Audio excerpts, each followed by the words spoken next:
हाँ जी बच्चों, good afternoon everyone.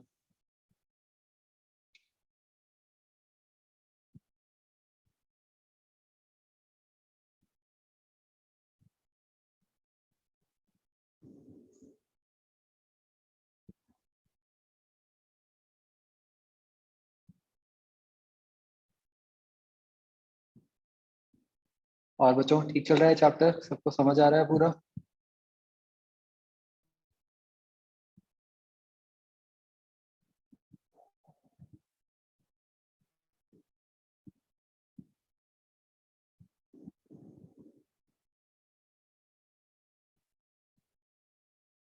Okay.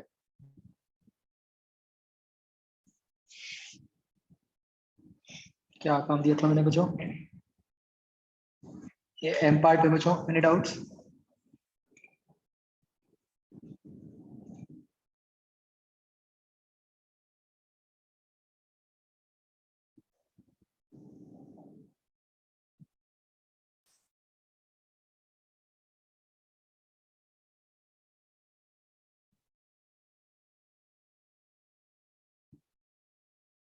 बोलो बच्चों, एम पार्ट पे डाउट्स है? एक्सरसाइज 01।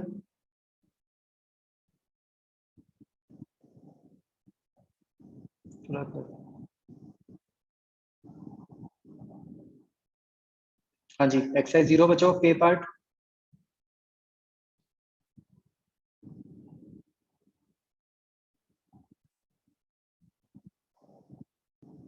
देखिए फोर्थ का आंसर बच्चों 25/13 आ रहा होगा। बी पार्ट ना, वो ठीक कर लो।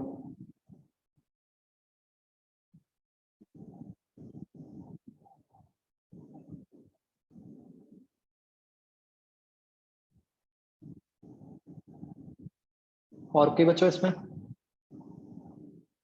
बाकी done. M part.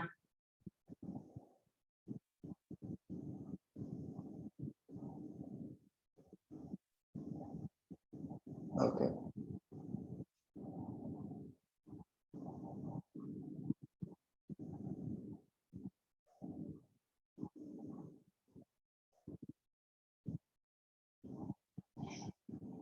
First question कैसे कर सकते हो आप? किरचॉफ से भी कर सकते हो, है ना?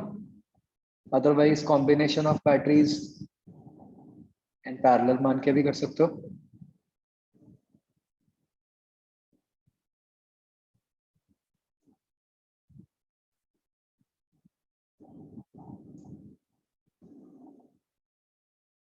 ट्राई करना, हो जाएगा।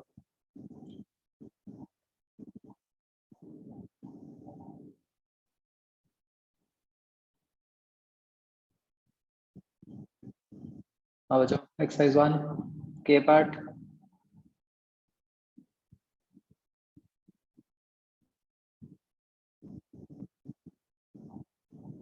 M part.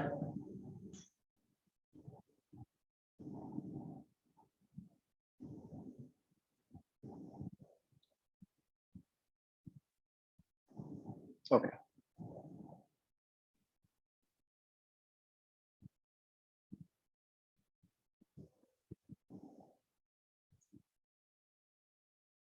ओके, तो बच्चों जो हमने ये पढ़ा अमीटर वोल्ट मीटर के बारे में, उसके हिसाब से क्या लगता है कि इसके डिसएडवांटेजेस क्या होंगे?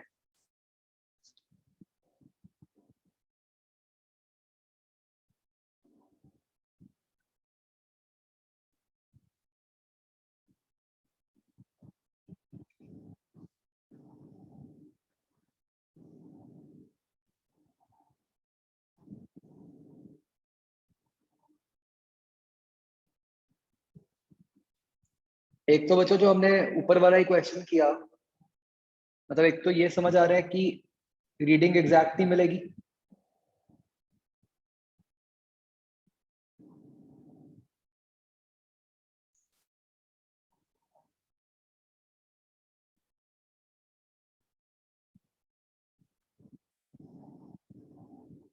भाई असली में ना रेजिस्टेंस 0 हो सकती है ना इनफाइनाइट। इसका मतलब ये कभी भी सही रीडिंग नहीं देंगे ना। और दूसरी बात, क्योंकि इनकी रेजिस्टेंस है तो कुछ ना कुछ एनर्जी लॉस भी करेंगे ही करेंगे।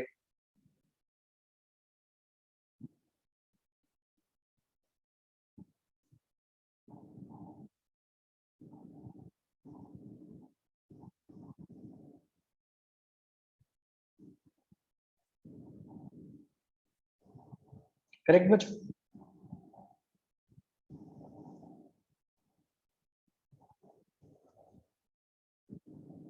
तो ये बच्चों मैं इसलिए लिखवा रहा हूँ आपको क्योंकि हम जो आगे मेथड्स करेंगे फिर उसमें वी विल बी कंपेयरिंग कि कौन सा अच्छा है कौन सा बुरा है, ठीक है।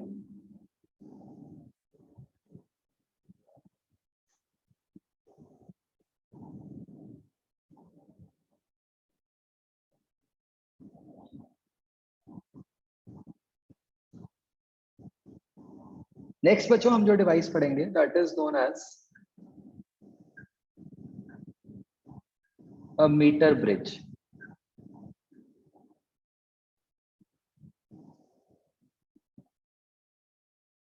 ठीक है बच्चों, तो बहुत ही सिंपल सा इसका सेटअप है। देखो इसमें क्या क्या है बच्चों, ये जो शेडेड ब्लू आपको दिख रहा है,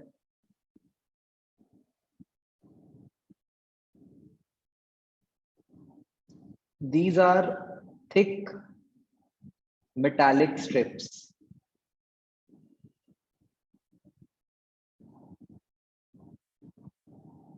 ठीक है,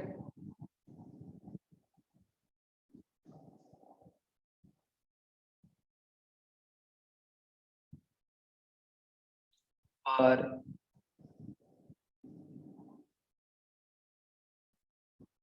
एक आप देखो बच्चों कि ये जो स्ट्रिप्स हैं मतलब इसके बीच में एक वायर लगी हुई है। मतलब सर्किट कैसा है आप देखो कि सर्किट में नीचे से मतलब एक वायर आ रही है, ये वायर एक तरफ से स्ट्रिप्स के साथ कनेक्ट हो गई और एक इसके, ये जो मैंने ग्रीन से दिखा रहा हूँ बच्चों, ये एक वायर है। ठीक है, तो बेसिकली ये जो वायर है बच्चों, ये मतलब this is a wire of length 1 metre, hence the name metre bridge. और इसके नीचे हमने एक मीटर स्केल लगाया हुआ है। ठीक है, तो जो स्ट्रिप्स हैं आप देख सकते हो कि उन स्ट्रिप्स के ऊपर बीच में दो रेजिस्टर्स लगे हुए हैं, आर एंड एस। ठीक है, और एक हमने गैल्वेनोमीटर लगाया हुआ है बच्चों, आप देख सकते हो between the points B and D. ठीक है,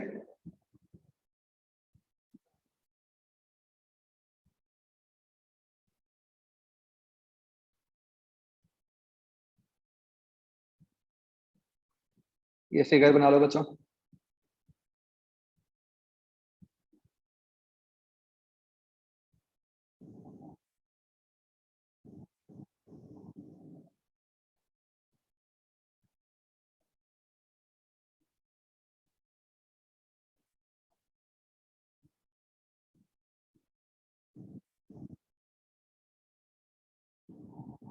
ये ग्रीन जो है बच्चों this is a uniform wire.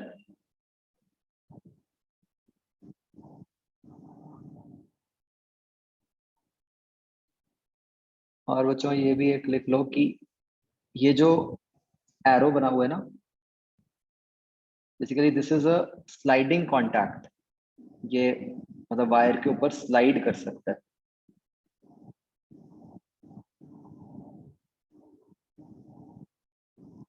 This is also known as a jockey.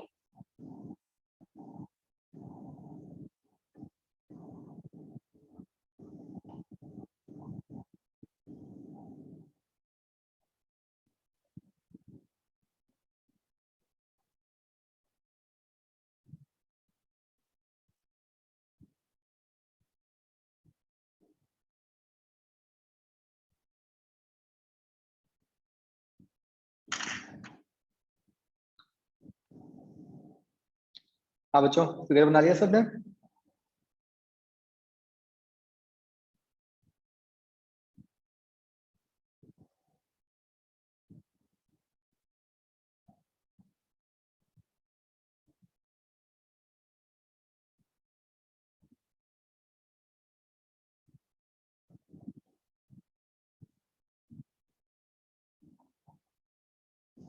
तो बच्चों इस ये जो apparatus है इसका काम होता है टू फाइंड अननोन रेजिस्टेंस।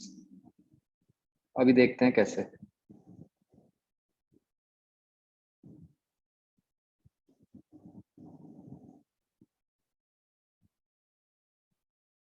ये अननोन रेजिस्टेंस बेसिकली कौन सी होगी, आर या एस में से कोई। जॉकी क्या चीज है बच्चों, जो ये एरो है जो ये वायर के साथ टच कर रहा है ना, उसको जॉकी कहते हैं।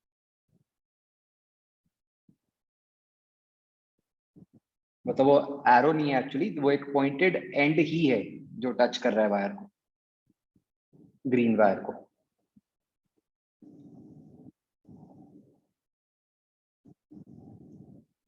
तो बच्चों सेटअप में होता क्या है, बहुत ही सिंपल सी वर्किंग है इसकी। Basically what we do is,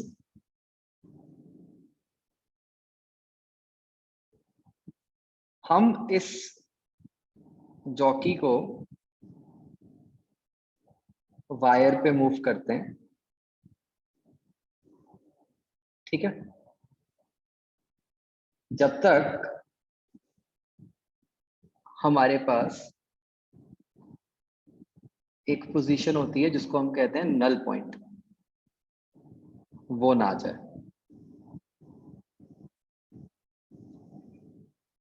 ठीक है। ये नल पॉइंट का मतलब होता है बच्चों ऐसा इंस्टेंट जब हमारा गैल्वेनोमीटर शोज जीरो रीडिंग।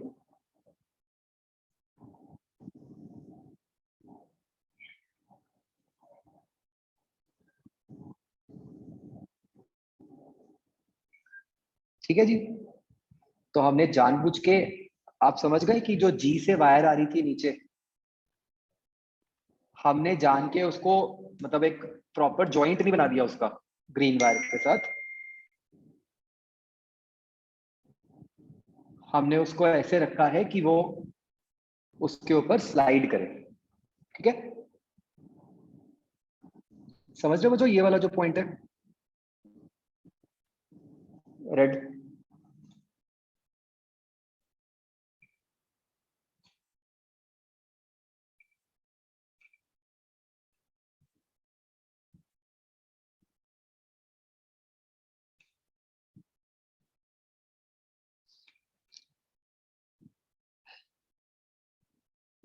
अब बच्चों आप इस सर्किट को ध्यान से देखो।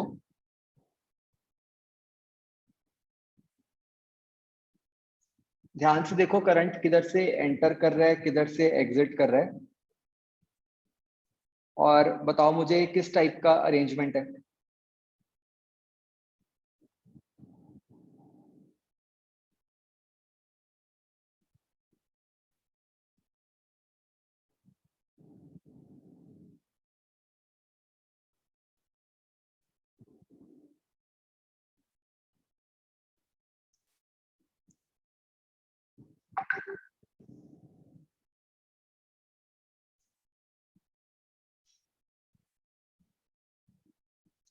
देखो बच्चों सारे ध्यान से।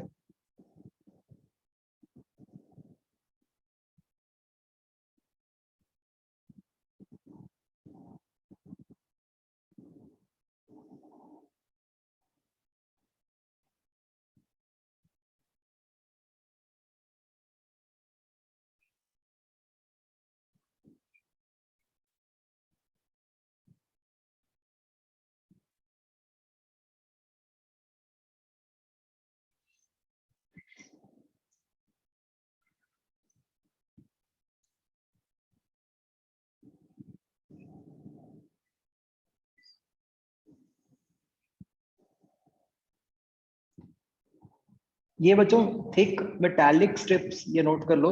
इनको थिक लेने का क्या रीजन है कि सो दैट इनकी जो रेजिस्टेंस है वो नेग्लिजिबल हो जाए।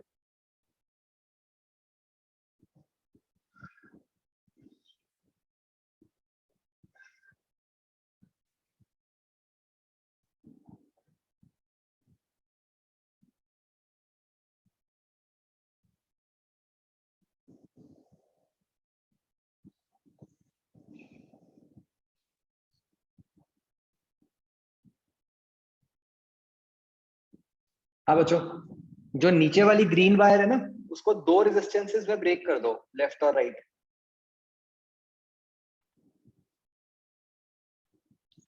तो अब सोचो टोटल कितने रेजिस्टर्स हो गए हमारे।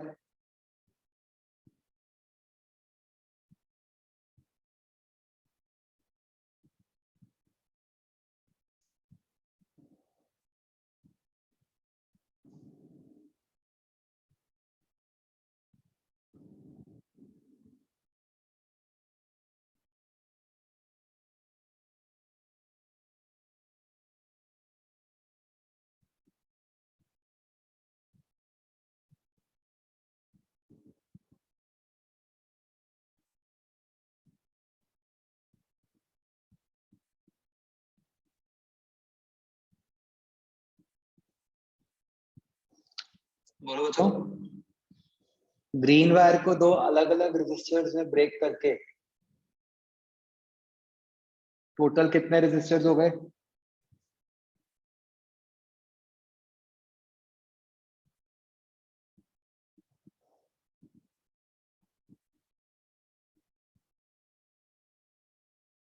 5 हो गए, मतलब जो गैल्वेनोमीटर है उसकी भी खुद की कुछ रेजिस्टेंस होगी ना।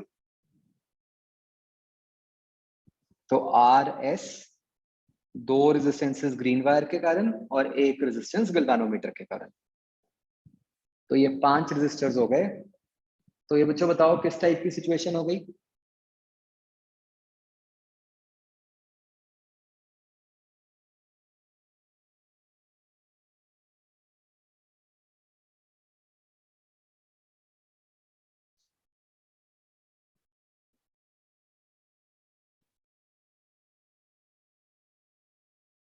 तो ये एक व्हीटस्टोन ब्रिज बन गया, करेक्ट। और जब हमने उस व्हीटस्टोन ब्रिज का नल पॉइंट लोकेट किया, तो वो कौन सा इंस्टेंट बन गया।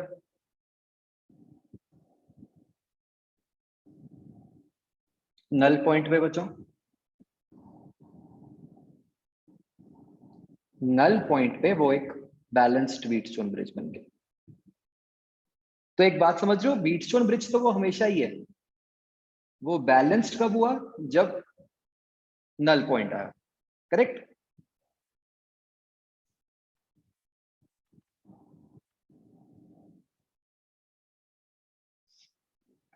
तो अब बच्चों हमने ये इंस्टेंट ढूंढ लिया, ठीक है, उसके करस्पॉन्डिंग हमने लेंथ मेजर कर ली। तो एक साइड की लेंथ L1 है, तो ऑब्वियसली दूसरी साइड की लेंथ क्या हो गई, 100 माइनस L1 सेंटीमीटर हो गई, क्योंकि वायर की लेंथ तो फिक्स्ड है 100 सेंटीमीटर, राइट। तो अब इसके करस्पॉन्डिंग बच्चों क्या बन गया रिलेशन, R अपॉन जो भी वो वायर होगी उसकी length upon A is equal to S upon rho 100 minus L1 by A।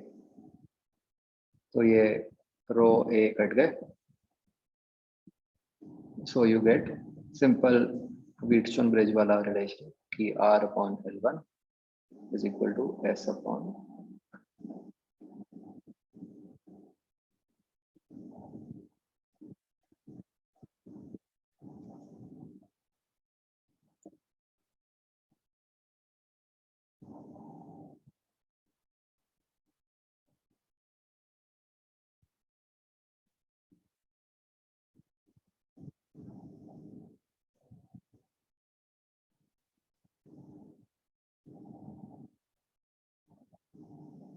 आगे समझिए बच्चों।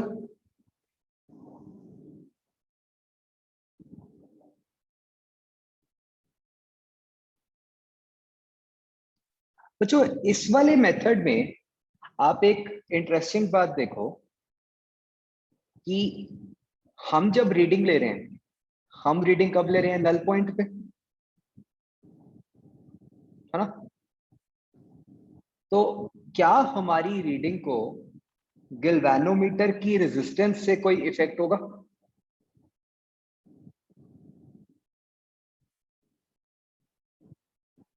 नहीं होगा, है ना। तो ये इस मेथड का बहुत बड़ा एडवांटेज था कि हमने एक एक्सटर्नल डिवाइस तो यूज किया जिसकी रेजिस्टेंस थी, राइट, लेकिन हमने उसको इस तरीके से यूज किया है कि जब हम उसकी कोई रीडिंग ले रहे हैं वो हम ऐसे टाइम पे ले रहे हैं जब उस डिवाइस की रेजिस्टेंस का कोई रोल ना रहे, राइट।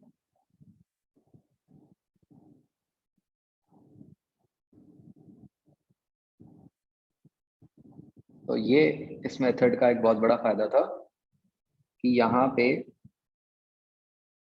जो फाइनल रीडिंग है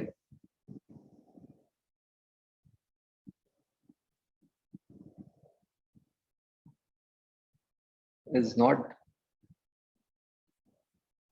affected by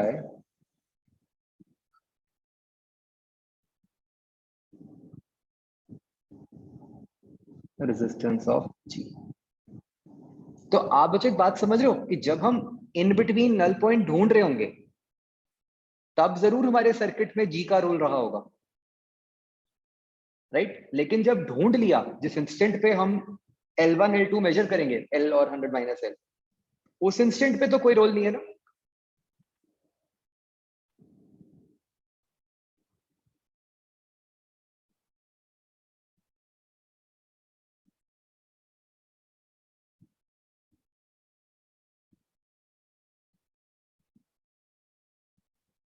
तो बच्चों बताओ यहां पे मतलब अगर कोई एरर आ सकता है तो वो कौन सा एरर है, किस कारण से आ सकता है एरर?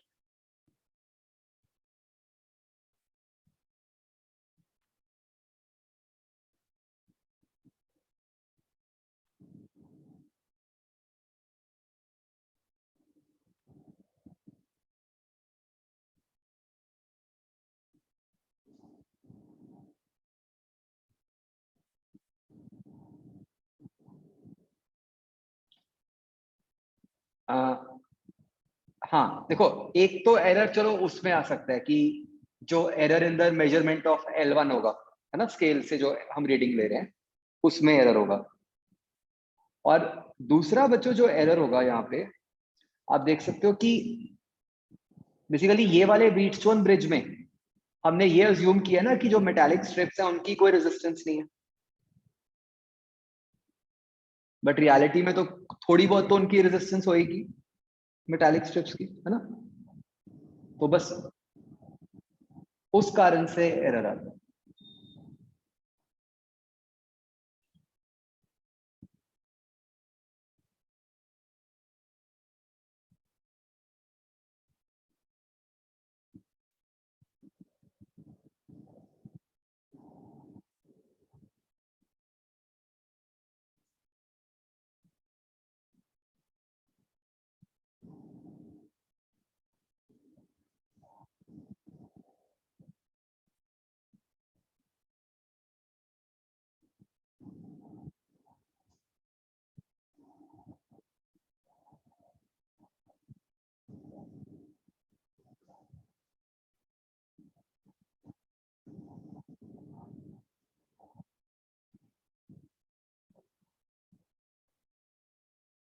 ठीक है जी।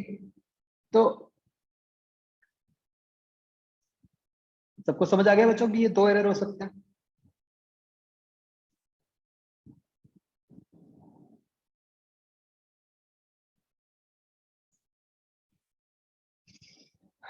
तो क्या होता है बच्चों कि जो मेटालिक स्ट्रिप्स के अंदर जो एरर होता है, ठीक है, उसको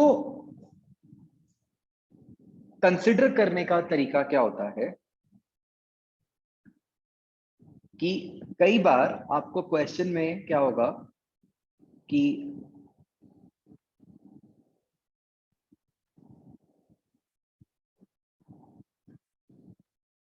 आपको ना इस तरह से दिया होगा कि टू कंसिडर, मतलब अगर आपको मेटालिक स्ट्रिप की रेजिस्टेंस को लेना है उसको भी हमें इंक्लूड करना है जिससे आपकी रीडिंग बिल्कुल ही एक्यूरेट आ जाए।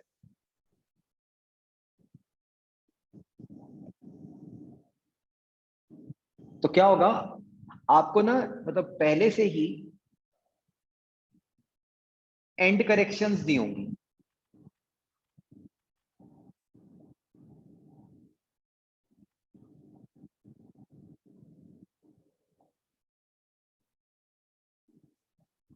जैसे लेफ्ट की मान लो E1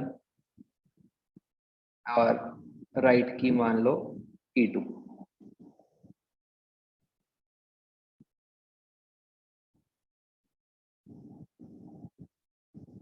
बताओ बच्चों, पहले एंड करेक्शन की बात कहां पे आई थी कभी?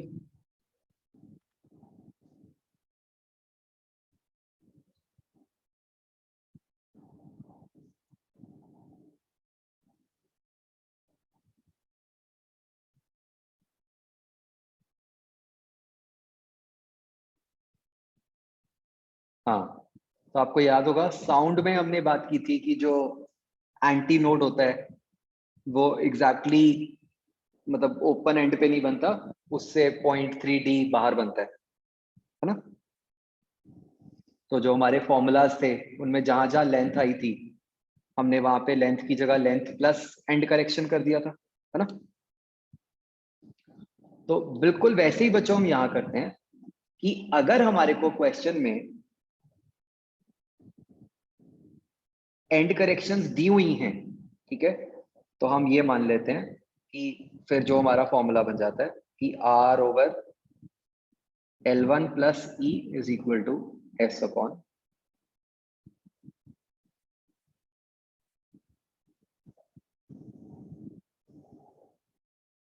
E1 is equal to S upon 100 minus L1 plus E2।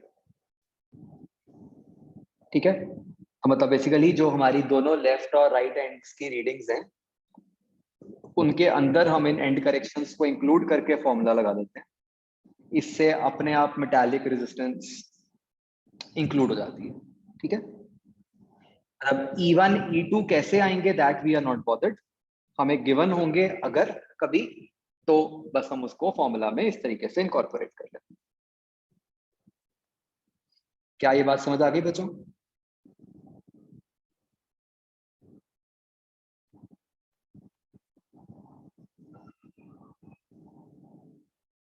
Okay,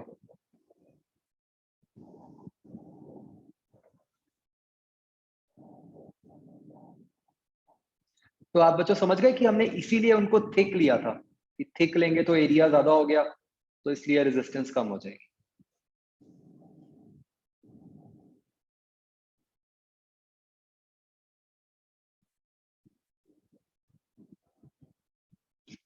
okay, अब बच्चों बात करते हैं जो दूसरा एरर था रीडिंग में, तो अब थोड़ा सा एरर्स लगाते हैं।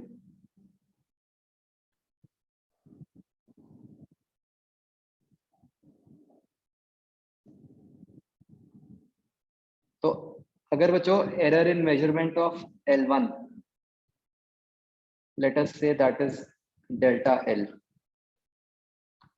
ये बच्चों क्यों आएगा एरर बताओ मुझे? L1 की मेजरमेंट में एरर क्यों आएगा बताओ?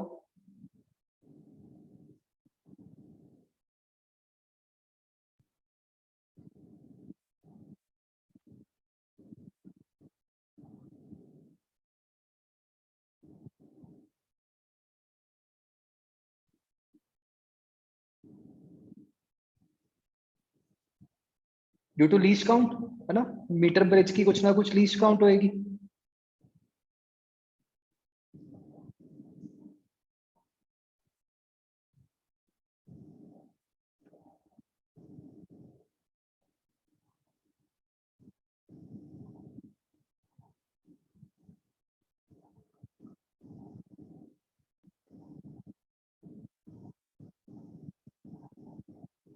तो बच्चों ट्राई करो, देन फाइंड फ्रैक्शनल एरर इन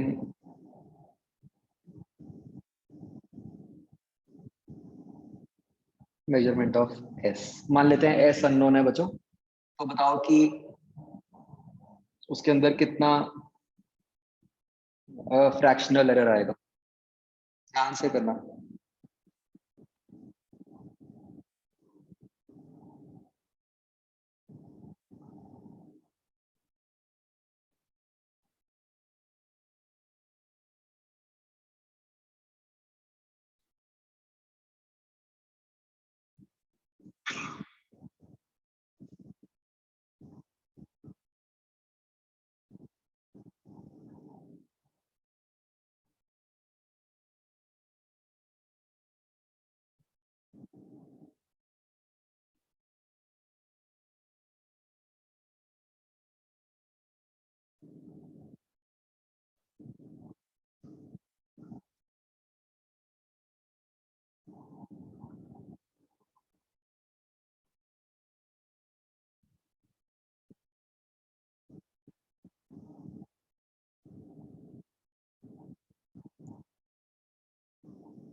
कर रहे हो बच्चों?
कर लो, ठीक है।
देखो बच्चों, मैं इसको कैसे लिख देंगे? यस बन जाएगा r into 100 minus L1 upon L1,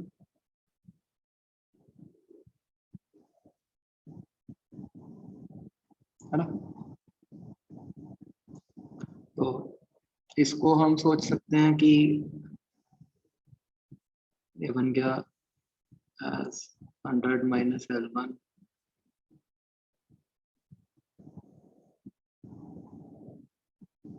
raised to power 1 into L1 raised to power -1। तो अब हमारा एरर्स वाला formula delta S by S क्या बन गया, delta R by R plus mod of delta of 100 minus L1 upon 100 minus L1 mod of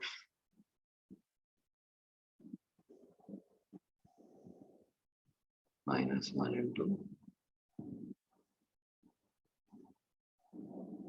Correct बच्चों? Any doubt in this?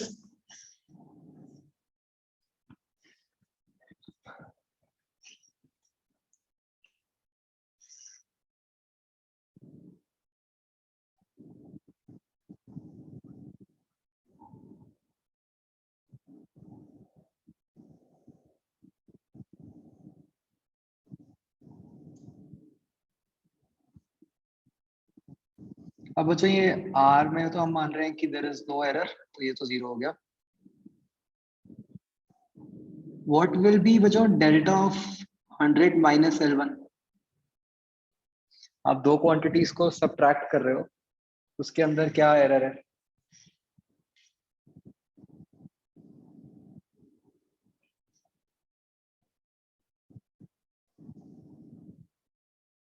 आपको याद है हम कहते थे कि चाहे क्वांटिटीज को सब्ट्रैक्ट करो चाहे ऐड करो, errors are always added. The error in 100 plus error in L1, error in 100 is obviously 0, 100 तो एक फिक्स नंबर ही है, उसमें क्या एरर होगा?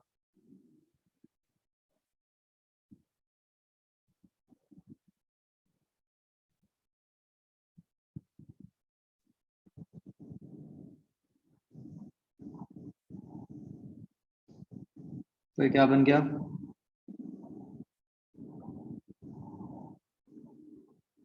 Delta L1 upon 100 minus L1 plus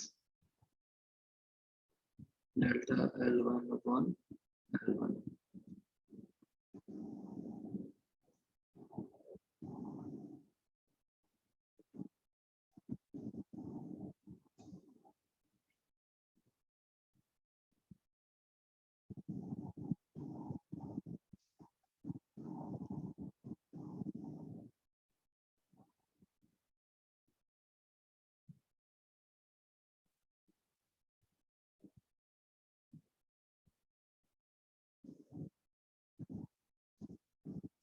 बताओ बच्चों, आइडियली एक डाउट आना चाहिए इसमें।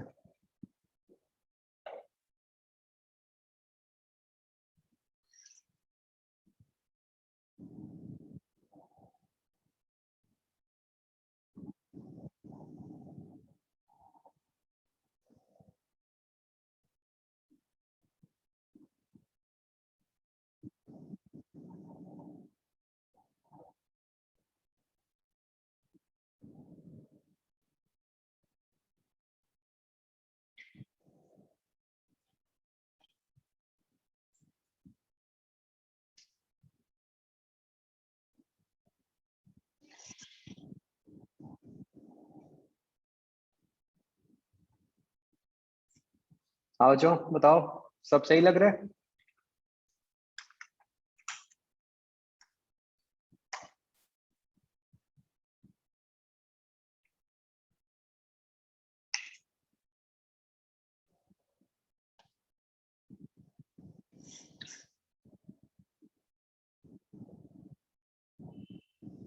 अच्छा, अगर किसी ने इसमें मतलब अगर बाई चांस अगर किसी ने इसको ऐसे लिख दिया हो, मतलब R इंटू 100/L1 - 1, ऐसे लिखने में भी कोई दिक्कत नहीं है ना। और अगर अब एरर निकालोगे तो इससे डिफरेंट आएगा।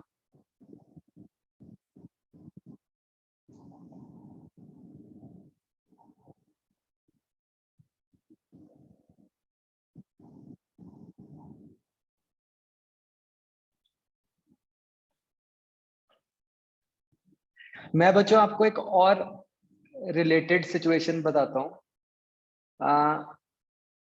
आपको याद है कि हमने एरर्स में 3A में क्वेश्चन किया था, 2 रेजिस्टर्स इन पैरेलल।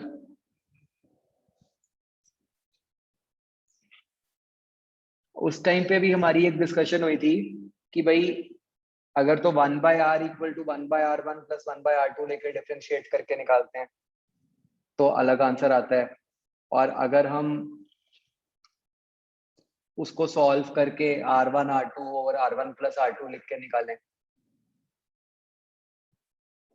कि एरर इन न्यूमरेटर और एरर इन डिनोमिनेटर लेके उसका कुछ करें तो एरर कुछ और आता है, याद है?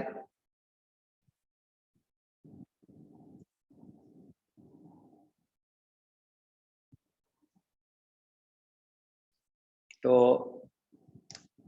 ये वाला भी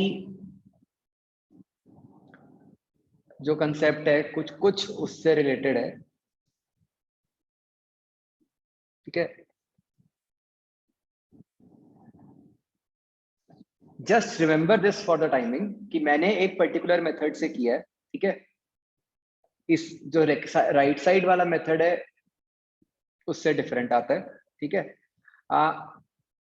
ये बता, जब हम एरर रिवाइज करेंगे ना तब मैं आपको बताऊंगा उस टाइम पे कि क्या एग्जैक्टली हो रहा है, क्यों, कब कौन सा यूज करना है, ठीक है।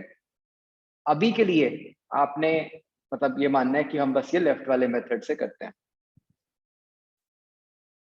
इसको आप ऐसे सोच सकते हो कि हाँ, यहाँ पे आप डिफरेंशिएशन करोगे तो भी अलग आएगा आंसर।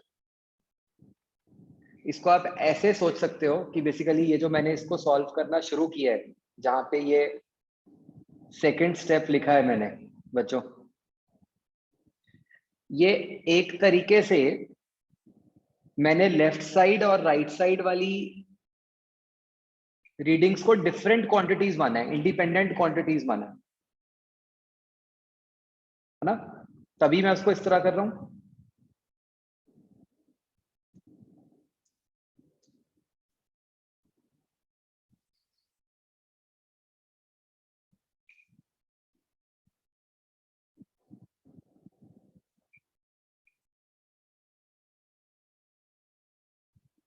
तो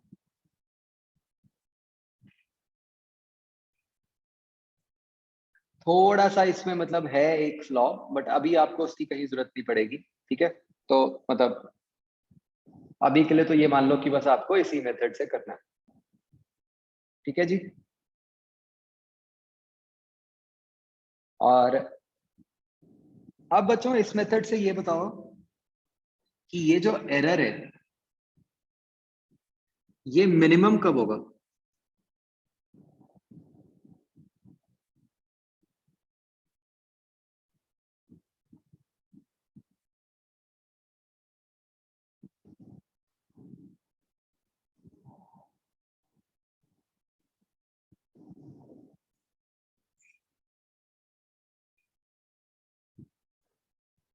मतलब L1 की किस वैल्यू पे बच्चों?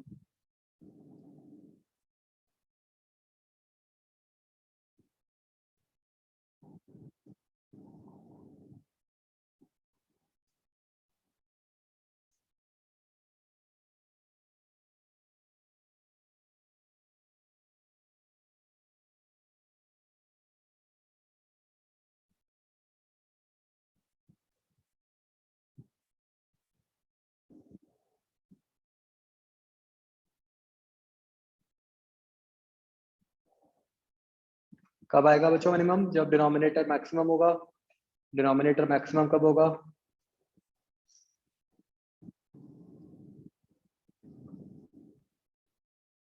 जब L1 is 50 सेंटीमीटर, राइट?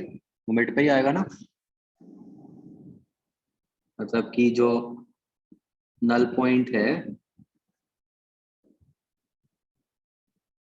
वो जो कहाँ पे आए, मिड पॉइंट ऑफ वायर पे।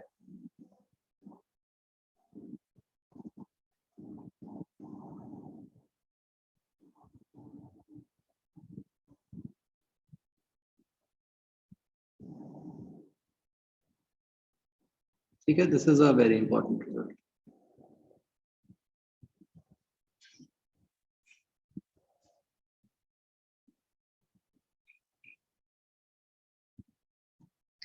ये सबको समझ आ गया बच्चों?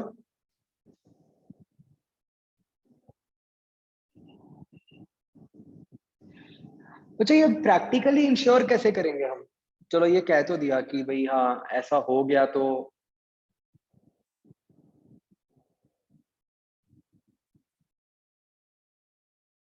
अभी एरर मिनिमम आएगा, but how will we ensure this practically?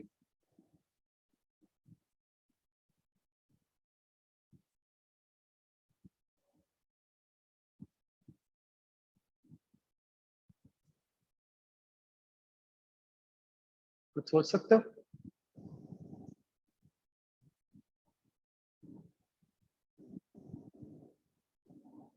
मतलब हमें ये तो समझ आ रहा है ना कि basically null point mid point पे आने का क्या मतलब हुआ कि नोन रेजिस्टेंस और अननोन रेजिस्टेंस की वैल्यू सेम हो, करेक्ट? बट जब हमें अभी अननोन पता ही नहीं है तो फिर हम ये इंश्योर कैसे करेंगे?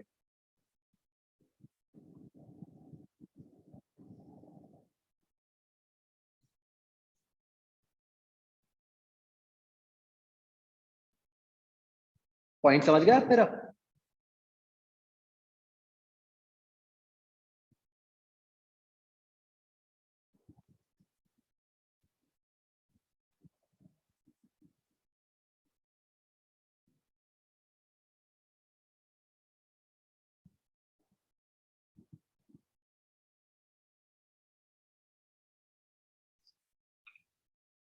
तो अच्छा, इसके लिए हम क्या करते हैं, जैसे मान लो हम फर्स्ट टाइम एक्सपेरिमेंट कर रहे हैं, ठीक है? अब मुझे तो कुछ नहीं पता। लेट से मैंने आर को मान लो 20 ओम्स ले लिया और मैंने एक्सपेरिमेंट किया और मेरा नल पॉइंट जो है वो 80 सेंटीमीटर पे आ गया। तो क्लियरली मुझे ये तो पता चल गया कि 80 सेंटीमीटर पे अगर आया है तो मेरी रीडिंग में एरर बहुत ज्यादा है ना?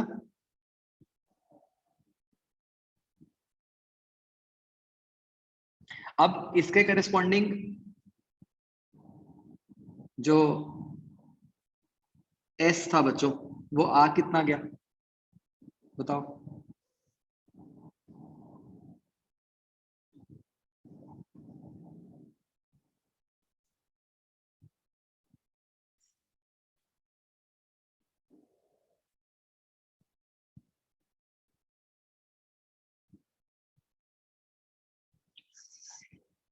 एस मतलब ऑब्वियसली कैसे निकालोगे आप, 20 × 20/80 हो गया ना?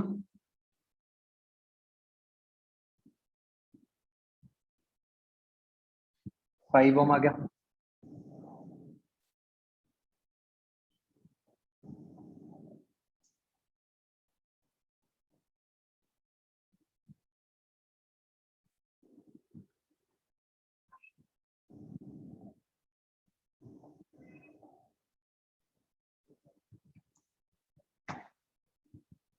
अब क्या करना चाहिए?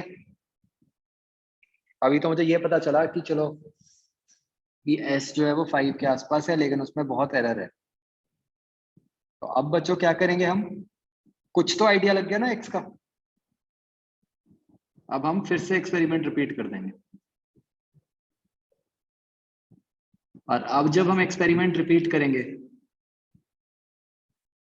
अब हम आर को क्या ले लेंगे?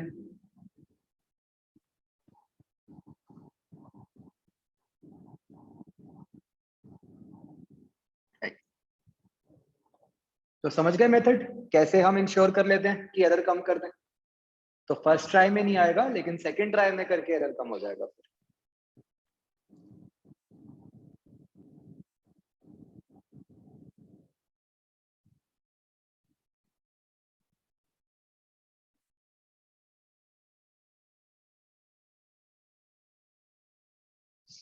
Clear to all?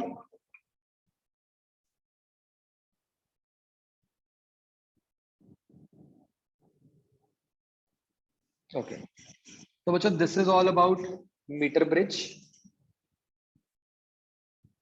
अब हम बढ़ते हैं नेक्स्ट टॉपिक पे, विच इज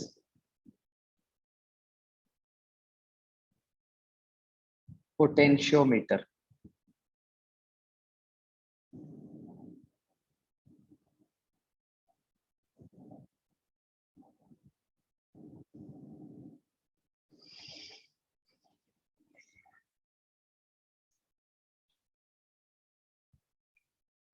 तो पोटेंशियोमीटर भी बच्चों मेजरिंग डिवाइस है।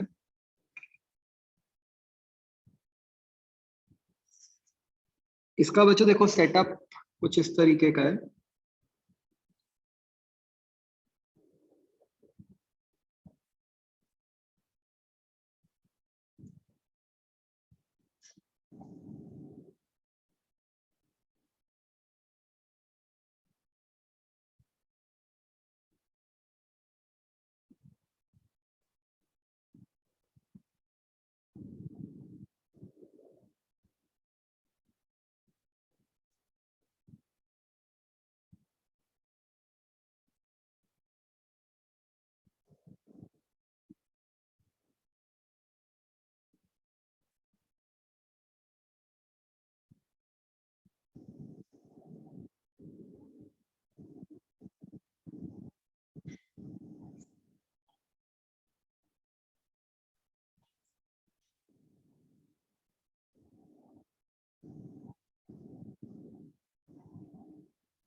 क्या बच्चों फिगर करो ड्रॉ सारे।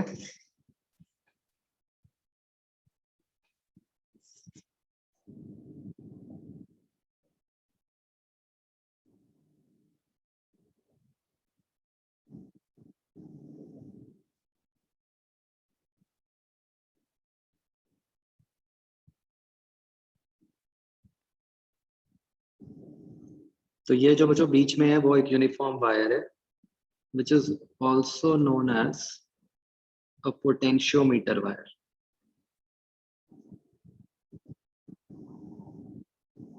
ठीक है, अब बच्चों ये वो जो बीच वाली वायर है, आप देख सकते हो कि हम नीचे से इसके ऊपर भी हम वही जॉकी स्लाइड कर रहे हैं।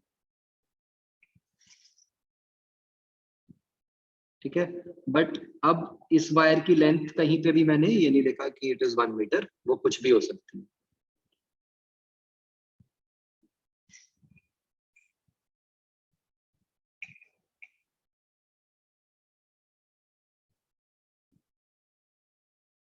जो बच्चों सर्किट का ये ऊपर वाला पार्ट है, इसको हम कहते हैं primary circuit,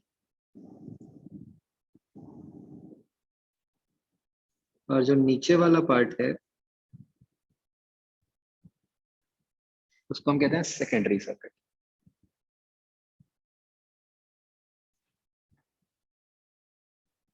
this HR means high resistance.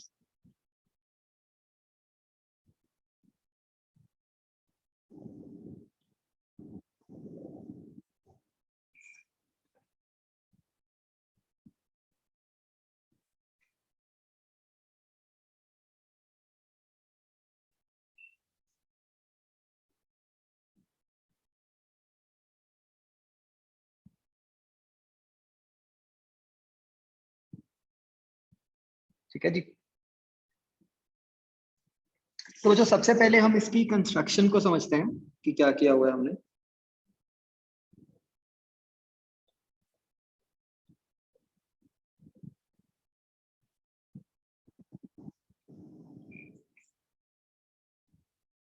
जो बच्चों इस कंस्ट्रक्शन में प्राइमरी सर्किट है,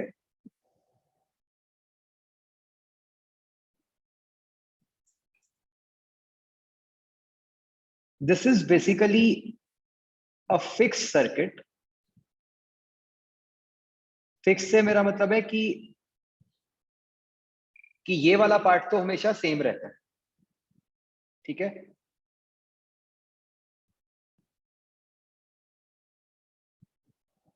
और इसके अंदर जो कुछ भी लगा हुआ है, ई आर, ठीक है, इन सब की वैल्यूज हमारे को पता है, ठीक है, ऑल आर नोन वैल्यूज।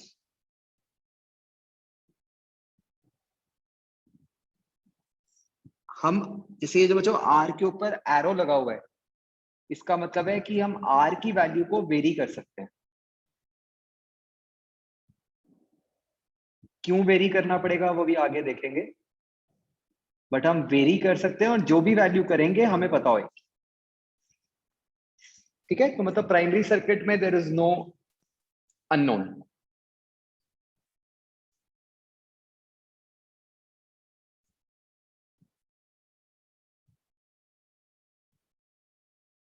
तो जो पोटेंशियोमीटर वायर है वो भी एक तरह से प्राइमरी का ही पार्ट हो गई।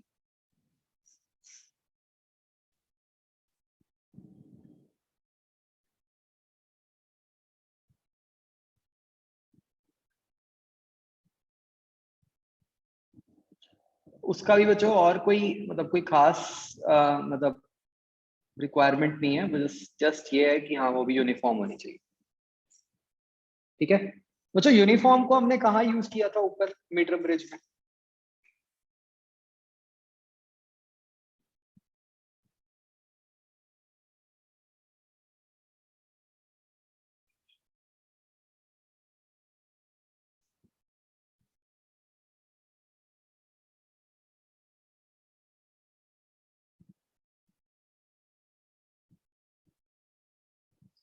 मतलब अगर यूनिफॉर्म थी तभी ऐसा था ना कि दोनों साइड का ए कैंसिल हो गया,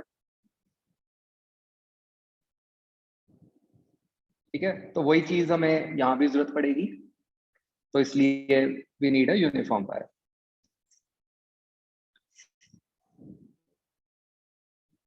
अब जो बच्चों सेकेंडरी सर्किट है,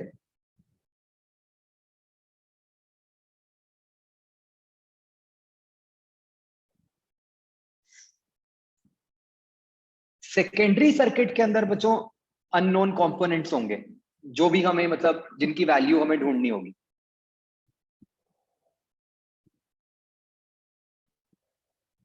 So the secondary circuit includes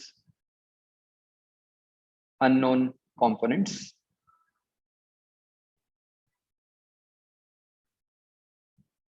तो जो मीटर ब्रिज को ना मतलब हम अलग अलग पर्पसेस के लिए यूज करते हैं, मतलब जैसे सॉरी पोटेंशियोमीटर को, जैसे मीटर ब्रिज की तो एक ही एप्लीकेशन है कि to find unknown resistance. Potentiometer से हम कई सारी अननोन क्वांटिटीज का पता कर सकते हैं, ठीक है। तो जो भी वो होंगी वो सेकेंडरी सर्किट के अंदर लगी होंगी, चाहे वो बैटरी है चाहे वो रेजिस्टेंस है, ठीक है।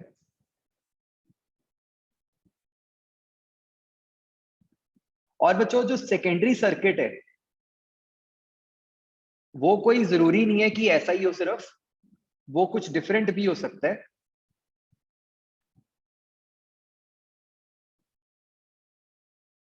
डिपेंडिंग अपॉन कि आपको किस अननोन की वैल्यू ढूंढनी है,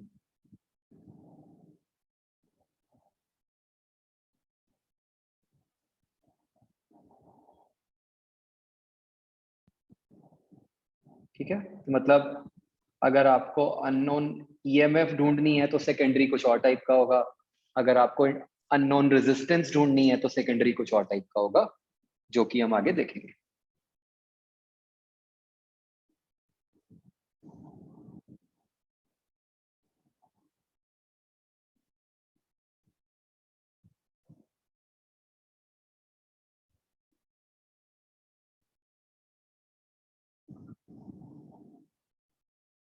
क्लियर सो फार बच्चों?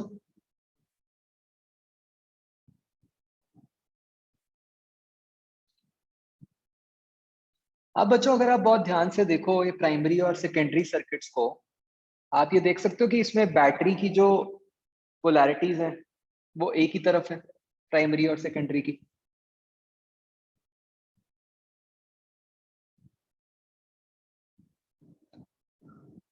तो ये बच्चों एक बहुत इंपॉर्टेंट एस्पेक्ट है। मतलब हमारा पोटेंशियोमीटर काम ही तभी करता है जब आप पॉजिटिव टर्मिनल्स को एक तरफ लगाते हो। ऐसा क्यों है जस्ट आगे समझ आ जाएगा।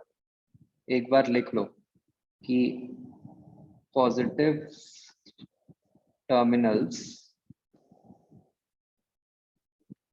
Of cells in primary and secondary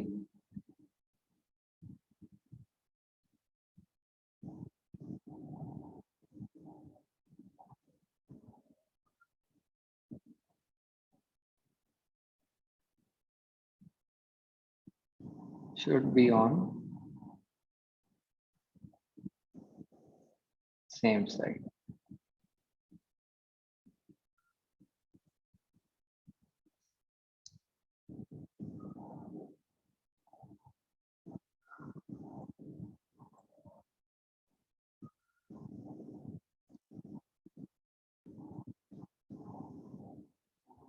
ठीक है, ये बच्चों समझ आ जाएगा कि क्यों किया ऐसा। और चौथा बच्चों जो कंपोनेंट है वो है ये जो एच आर लगा हुआ है, हाई रेजिस्टेंस। उसका काम बच्चों सिंपल है। अगर सेकेंडरी में हाई रेजिस्टेंस लगी होगी तो करंट कम फ्लो करेगा, सेकेंडरी सर्किट में करंट कम फ्लो करेगा तो हीट लॉस कम होगा। ठीक है, तो usually high resistance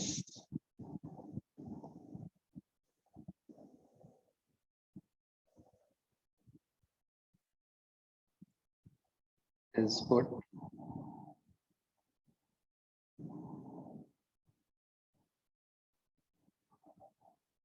in secondary circuit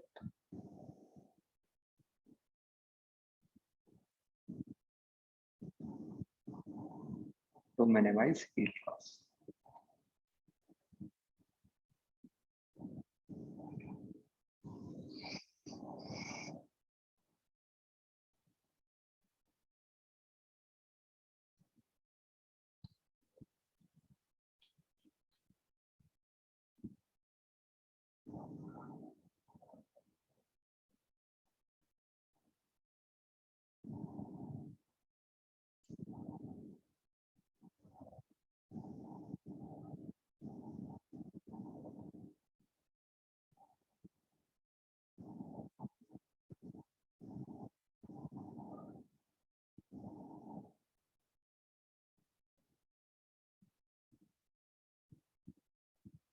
हाँ बच्चों, एक बार ध्यान से देख के मुझे बताओ अगर किसी भी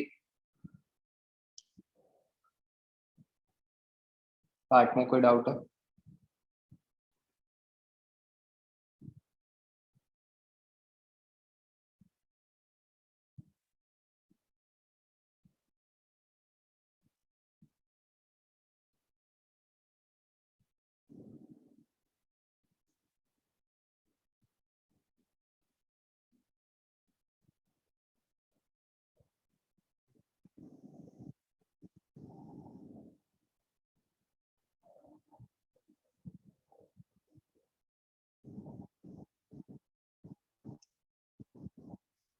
हाँ बच्चों, क्लियर सो फार?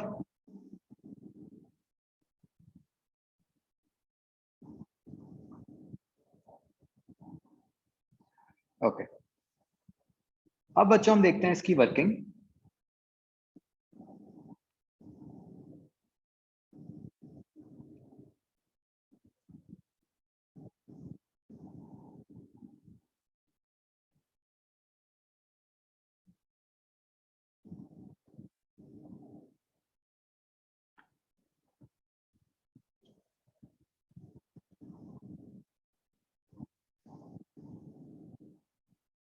अब बच्चों अगर हम सोचें जैसे ये सर्किट है, तो एक नॉर्मल सिचुएशन में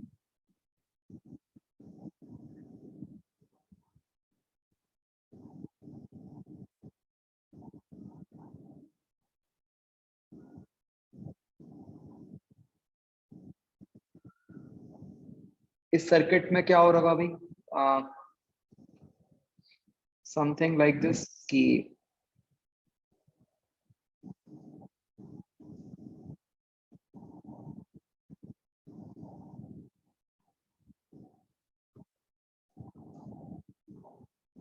भाई ऐसे करंट आ रहा होगा आई, जिसमें से प्रोबेबली एक्स करंट ऐसे जाएगा और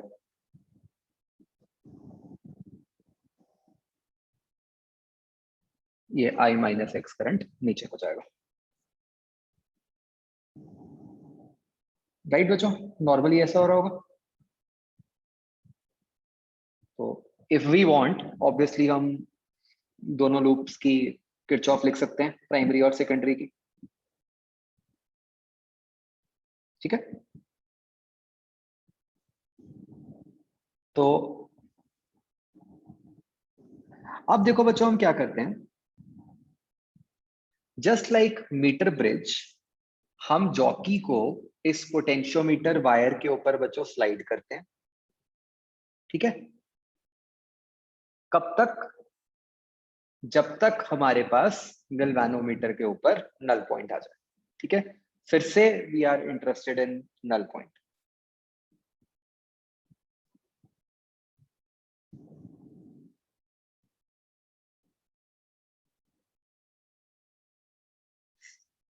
So the jockey is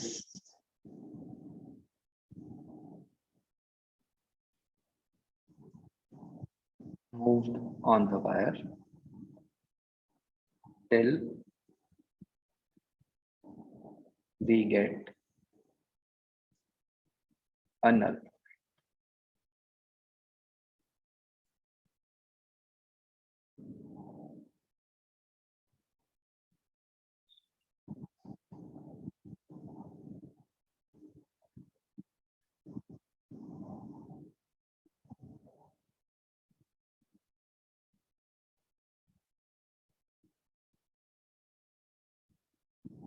तो बच्चों एक बार जब नल पॉइंट आ जाते हैं, उसके बाद ही हम रीडिंग्स लेनी शुरू करते हैं। ठीक है, उससे पहले तो हम बस एक्सपेरिमेंट कर रहे थे। ठीक है, नल पॉइंट आने के बाद रीडिंग्स लेने का काम शुरू होता है। तो जो भी रीडिंग्स लेनी है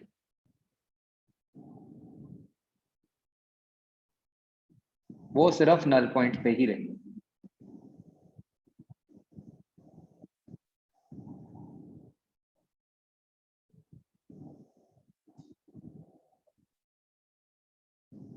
सो this point is very important बच्चों, इसका ध्यान रखना है आपने कि all readings are at null point.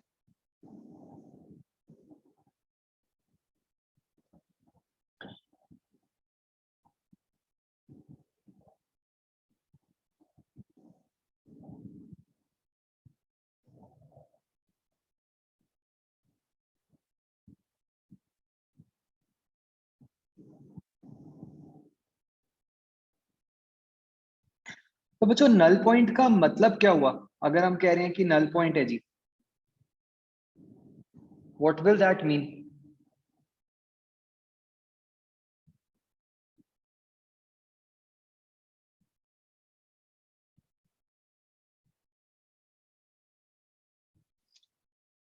That should mean कि बच्चों नीचे कोई करंट जा ही नहीं रहा, और जो करंट ऊपर से आ रहा है आई,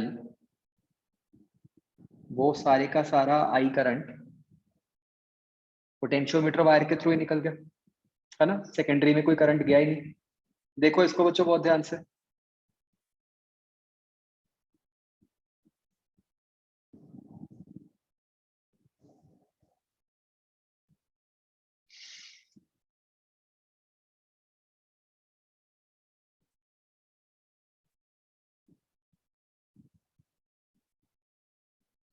तो बच्चों एक मिनट ये ध्यान रखना, मैंने ये बिल्कुल नहीं कहा कि जो पहले वाला करंट आई आ रहा था बैटरी से और जो बाद वाला करंट आई है वो सेम है।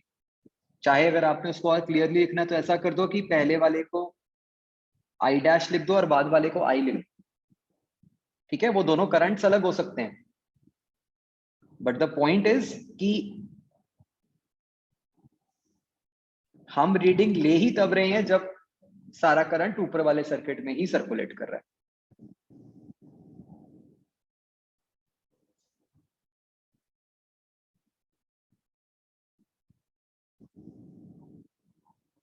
आई बात समझ बच्चों?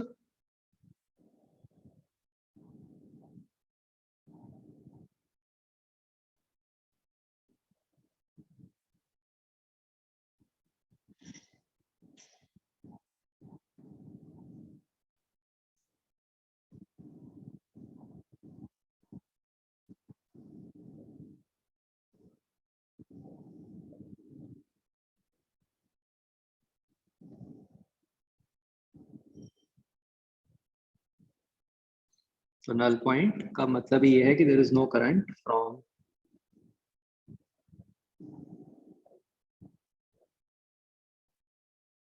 Primary to secondary.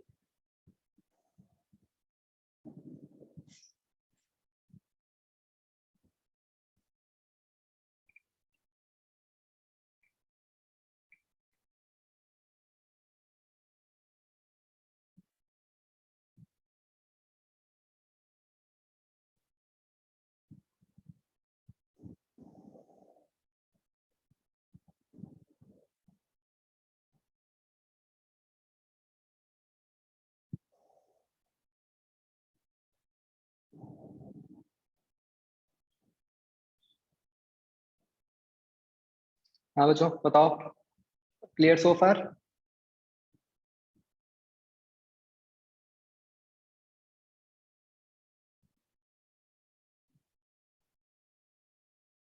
ओके, तो बच्चों फिगर में जो हमारे काम की लेंथ है जिसको हम मेजर करेंगे at null point of course, उसको शो कर दो। Let us say that is small L. ठीक है, हम लेफ्ट हैंड से मेजर करते हैं। और जो पूरी की पूरी लेंथ है पोटेंशियोमीटर वायर की,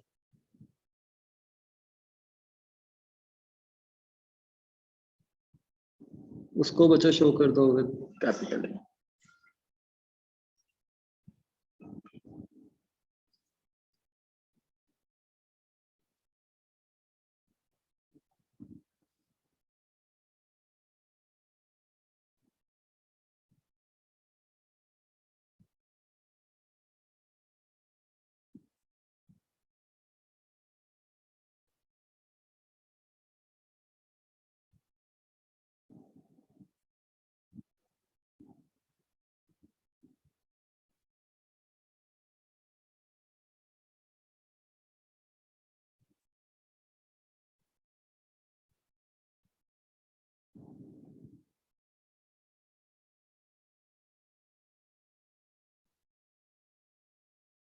हाँ बच्चों, क्लियर सो फार?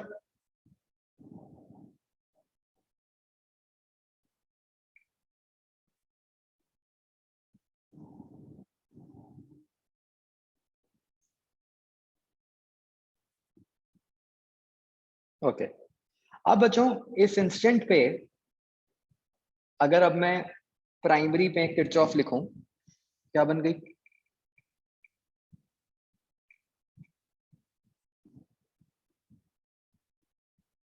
ई। बच्चों एक सेल की भी दिखा दो इंटरनल रेजिस्टेंस, मैंने दिखाई नहीं।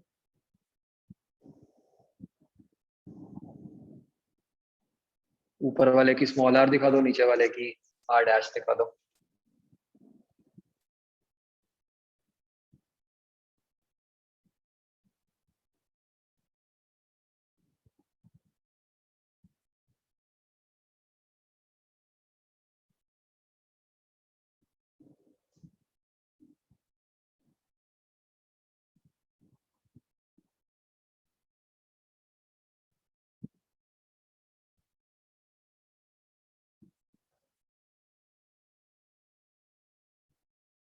राइट बच्चों, ये क्वेश्चन बन जाएगी।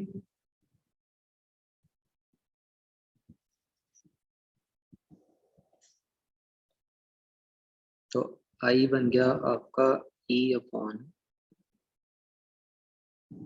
Small r plus capital R plus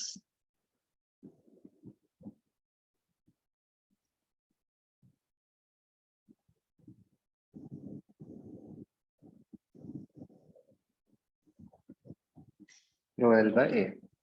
अगर हम इन टर्म्स को थोड़ा एक्सप्लिसिटली समझें, स्मॉल r क्या है, internal resistance, correct. Capital R क्या है, एक्सटर्नल रेजिस्टेंस जो भी हमने लगाई हुई है। और ये रो एल बाय ए क्या है,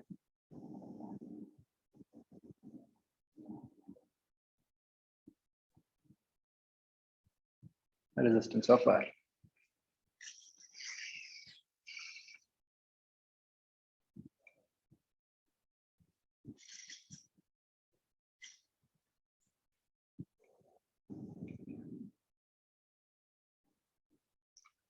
तो बच्चों जब भी नल पॉइंट होगा,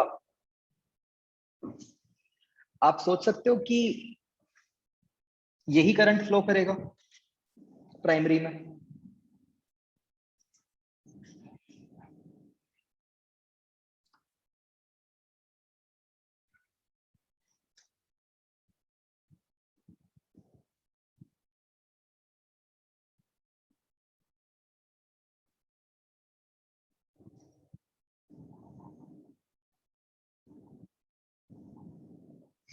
ओके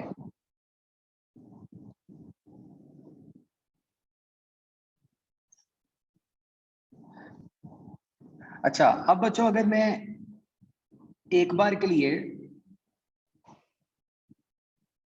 सेकेंडरी पे अब हम आए और उसमें वो जो एक्स्ट्रा रेजिस्टेंस है HR,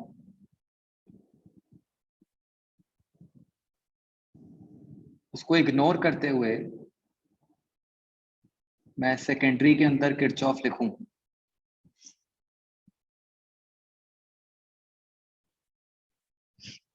सेकेंडरी के अंदर कोई करंट तो है नहीं,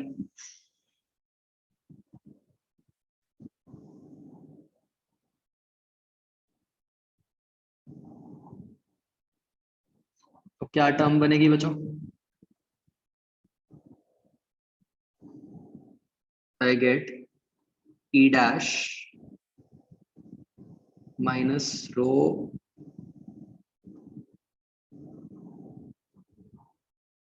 L by A into I is equal to 0। In fact बच्चों ये लाइन गलती हो गई है ना, इसको लिखने की जरूरत ही नहीं थी। अगर वो हो भी तो भी तो यही बात ही बनेगी,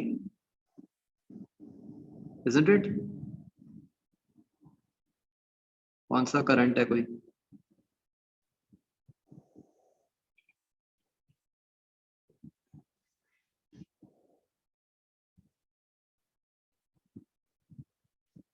तो कट कर दो जो जो लिखा था। हाँ बच्चों, यहाँ तक आ रहा है समझ?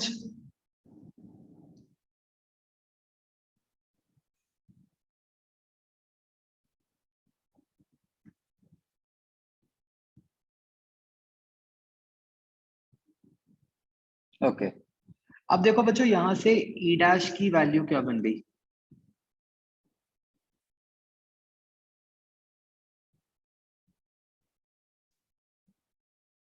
रो L by A into I।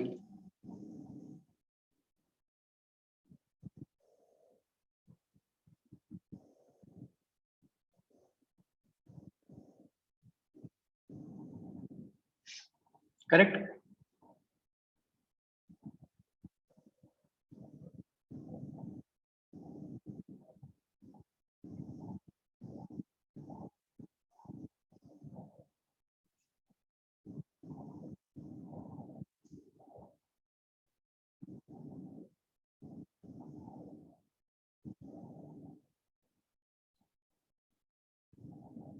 तो बच्चों अब आपको एक बात ये समझ आ रही है, जैसे मैंने ये इक्वेशन लिखी है कि सेकेंडरी में किरचॉफ तभी ठीक आएगी अगर मैंने बैटरी इस तरीके से ही दिखाई हुई है ना। अगर मान लो 1 मिनट के लिए सेकेंडरी में बैटरी उल्टे तरीके से लगी होती, फिर क्या होता?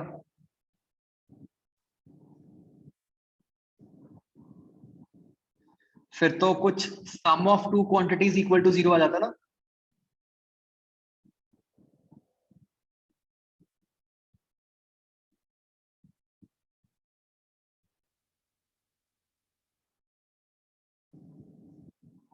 तो ये बात क्लियर हो गई बच्चों कि ये सही वैल्यू तभी पॉसिबल है जब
आया समझ बच्चों कि अगर बैटरी हमने दूसरी तरीके से लगाई होती तो फिर नल पॉइंट आता ही ना।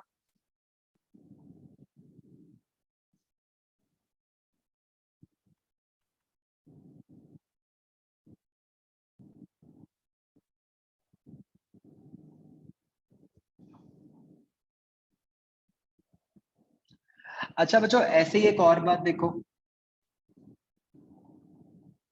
ध्यान से देख के बताओ मुझे। अगर ई डैश जो है वो ई से बड़ा हो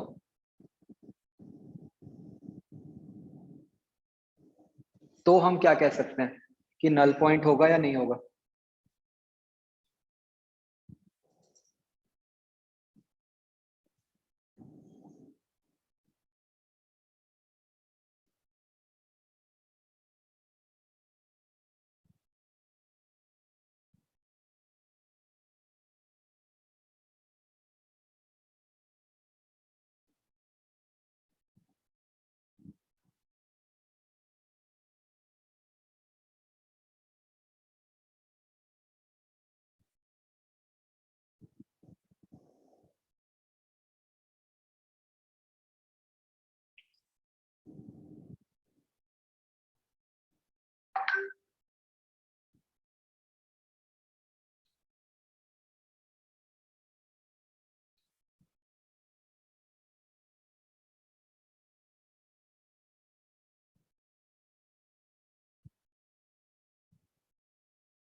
तो बच्चों अगर हम ये कह रहे हैं इसका मतलब हुआ कि rho L by A into I is greater than I into R plus capital R plus rho L by A, है ना। तो of course it's not possible. मतलब जो एल है वही कैपिटल एल से छोटा है, तो भी नल पॉइंट नहीं आएगा।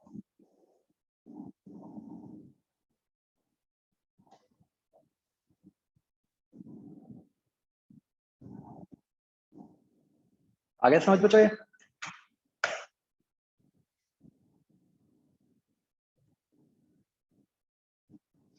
अगर हमें नल पॉइंट चाहिए तो हमें इसके लिए बैटरी लेफ्ट की तरफ ही चाहिए।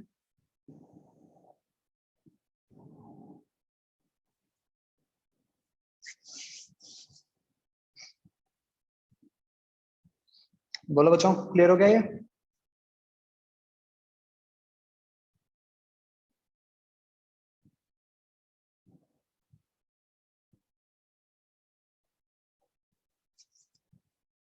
ओके, चलो ठीक है बच्चों, दैट्स इट। अभी मतलब हमने इसकी बेसिक वर्किंग की है, मतलब बट अभी आगे पढ़ा है बट आपने बच्चों फिलहाल होमवर्क के लिए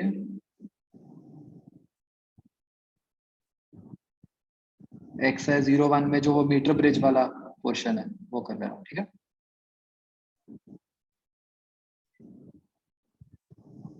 चलो, ओके बच्चों, बाय।